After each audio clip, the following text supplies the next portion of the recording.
ஒரு குழந்தை படிக்கவே மாட்டேங்குதுன்னு வச்சுக்கிறோம், ரொம்ப சுமாராக இருக்குது, படிப்பில் கொஞ்சம் சுமாராக இருக்குது. அந்த குழந்தைய திட்ட வேண்டாம், அடிக்க வேண்டாம், அது எதையும் நீங்கள் ஒன்றும் பண்ண வேண்டாம். அது எங்கெல்லாம் அந்த குழந்தை நம்ம வீட்டுக்குள்ளே இருக்கா, அது கண்ணில் படுற மாதிரி 66ங்கிற நம்பர் மட்டும் எழுதி வைங்க. அது கண்ணில் படட்டும். ஒரு நோட் புக்கில் எழுதி வைங்க. அவங்க படிக்கிற நோட் புக்கில், போர்டில்.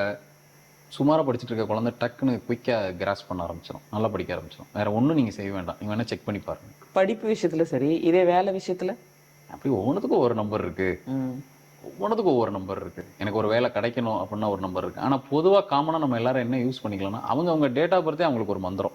ஓகே, நான் சொல்ல வந்த பாயிண்ட் இதுதான். உங்கள் நம்பர், உங்கள் டேட் ஆஃப் பர்த் என்னவோ அதை எழுதி ஒரு சார்ட் பேப்பர்லேயே அதை எழுதி உங்கள் பேக்கெட்டுக்குள்ளே வச்சுக்கோங்க.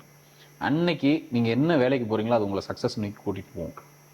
மேக்ஸிமம் அந்த வேலை மிஸ் ஆகாது. நம்ம டேட் ஆஃப் பர்த் எழுதி பாக்கெட்டுக்குள்ளே வச்சுட்டா ஓகே, செக் பண்ணி பாருங்கள். அப்படி நிறைய பேருக்கு நடந்திருக்கு.